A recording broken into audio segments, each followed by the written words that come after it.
Hey friends, you got Gord, your hurtin' hippie, and I'm pondering today. I'm pondering an awful lot of things. It's Saturday and we've had a lot of issues going on, but also an issue in my channel. I want to thank you. I don't have the name in front of me. We've had a back and forth, and I told somebody they were trolling. And really, I guess they weren't trolling, but they were a little passive aggressive towards a fellow subscriber. And so I called them out on it, and then we had a fairly good talk back and forth.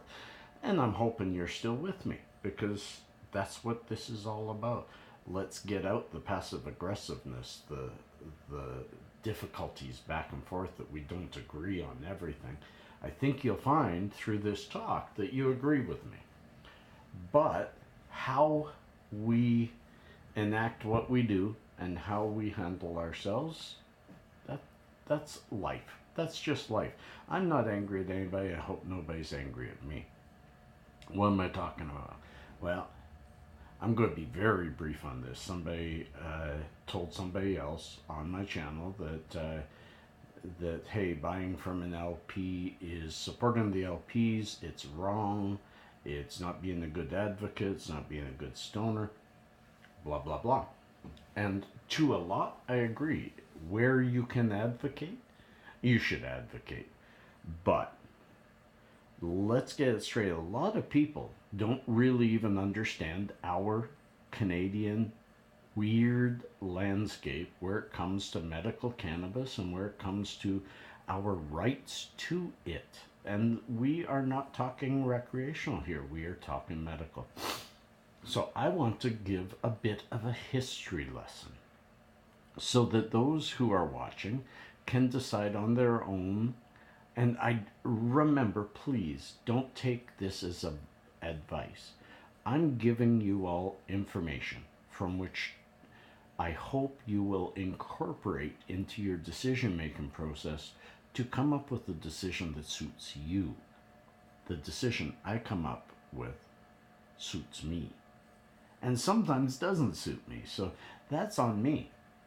I'm just giving you more information. I hope you'll look it up. I want you to look up things like the Supreme Court of Canada Cannabis Decision 2005. I love you to look up the Allard decision. I think it was 2005. The Allard case. Cannabis Allard case. That'll bring up a lot of stuff. But what it was for years we had a thing called the MMAR, Medical Marijuana Access Regulations. I think it was. It was the beginning, the 80s, when medical marijuana was first being introduced in Canada. It allowed for growing, it allowed for possession, it didn't allow for anything else, stores or anything else. And it evolved into the MMPR, Medical Marijuana Purposes Regulations. Dumb names. Anyways, and marijuana. Finally, they call it cannabis. But MMPR was the beginning of setting a stage for the licensed producers. Very few companies and some big ones were given carte blanche over the medical marijuana delivery system. They set it up that you could only get it by mail. You can only get it from a LP, and at the beginning there was only two or three, and these companies were basically given a carte blanche over the entire medical delivery system for Canada. They were told no stores. MMPR Act said no stores. It had to be delivered by mail. Had to be. They had to ensure. Anyways, then came a challenge to the Supreme Court of Canada because of the MMPR, stating that maybe it was my years are mixed up, 2008 maybe, but Supreme Court of Canada, there was a challenge given to them that certain cases had fallen aside. People were arrested for things outside of the MMPR, which should be normal for a medical person. And the Supreme Court of Canada came back in a landmark decision saying cannabis as a medicine is a medicine. They presented enough detail that the court said in all forms, in shatter, in edibles, in oils, in topicals, in any form cannabis can be delivered. It is a medicine and is therefore legal to possess, to attain, to procure as our rights under Section 7 of our rights and freedoms. In the US, it's called the Constitution. Because of that, the government stated that the MMPR Act was not delivering to the rights. They said that mail delivery, being the only method of access, was restricting our rights to access our medicine. Where, if you don't have a fixed address, if you don't have a computer to sign up for, there were so many things that that took away the access to a lot of sick people. But also the LPs were only delivering flour, only flour. Many sick people. It was presented in court. You don't sell willow bark to people as aspirin. You sell purified aspirin.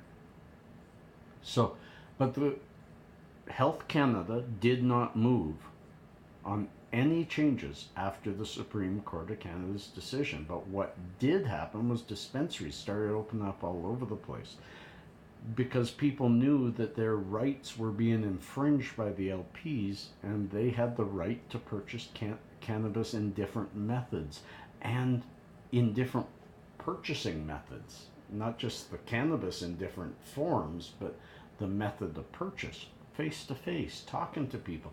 Lots of sick people need that. Dispensaries started to happen.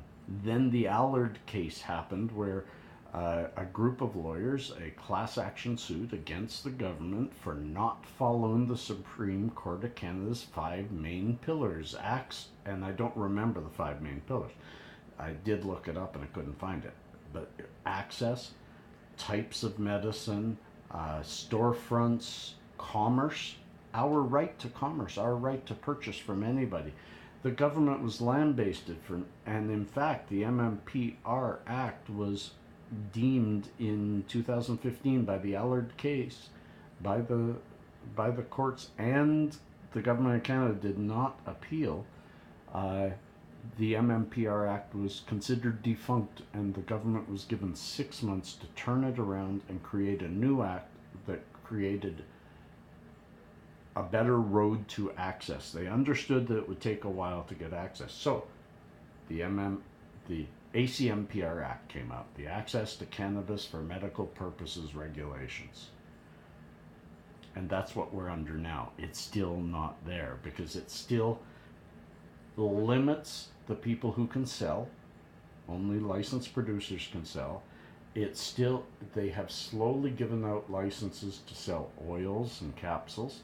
The oils and capsules have limits, and none of them are based on any medical background.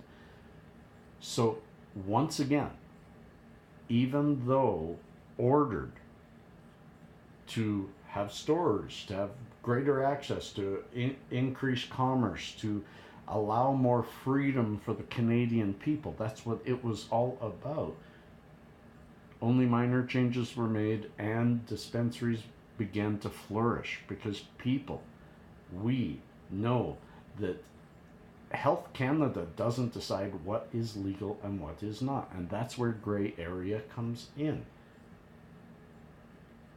Health Canada has said that only those sanctioned by Health Canada can sell, but they aren't allowing them to sell in all forms and in all methods like delivery, overnight access, stores, stuff like that. Because of that, people will say, hey, it's my right to buy it from any store that's out there. And if they've got a business license and they've got a storefront and they're stopping and making sure you have ID and making sure you have medical reason to buy, then I'm not breaking any law by buying from them. They are bending the law selling it to me, but I'm not breaking any law purchasing it because I have the right to purchase. I have the right to my medicine in all forms and in all ways. That is what has brought us to where we are. Now, speaking of the LPs, most of the LPs have backed the government in their methods and have fought the dispensaries. In fact, Tilray, which used to be mine, whenever you went to your doctor, you had these big Tilray posters talking about LP medicine versus dispensary medicine. But when they talked about dispensary medicine, they were talking about street medicine, saying you don't know where the grower is from, you don't know your people, all that. No, their lack of understanding of the medical dispensary, not the ones that are selling rec and actually breaking a few more laws, and still them I don't think should be shut down because they're going to be legal soon, at least in the West, where private enterprise will flourish in this industry. So this is why we are where we are now, and why so many people say supporting the LPs who have supported this very restricted method of delivery to medical people who really need it is harmful because we're supporting LPs. But I want to say something. Most of us buy very little from the LPs. I don't ask you if you buy from an LP. I don't care, because you know what? We're there. 80%. Look at the stats they just put out. They just put out that they expect cannabis in its first year to make a couple of $1 billion, because they said, from the best they can understand from extrapolating from the LPs, the only place that they have data is that people spend about $1,200 to $1,500 a year on cannabis, which is such a farce. But it shows that what they have is this database like Tilray and Tweed and all of them, Canamed, of thousands and thousands of registered users who purchase very seldom from them and are purchasing elsewhere, because no way any cannabis user, especially medical, is spending $1,200 a year. No way. So they have a huge base of people and very little income coming from them. And there's been stories about that where Tweed and Tilray have said, we've got such a big group of customers, but they don't purchase much. Well, why? Because the dispensaries have better products, cheaper prices, higher access, and more information. It's the future. So it's your choice what you do. It's your choice how you do it, and it's your choice when or if you do it. But get more information, make better decisions, and life just gets better for you.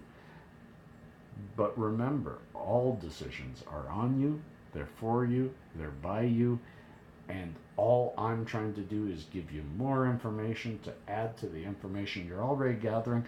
And I hope beyond this you go and research Supreme Court Canada, the Allard case, rights to cannabis, and make your own decisions. Peace and cheers, friends. This has been a long one. Have a happy weekend.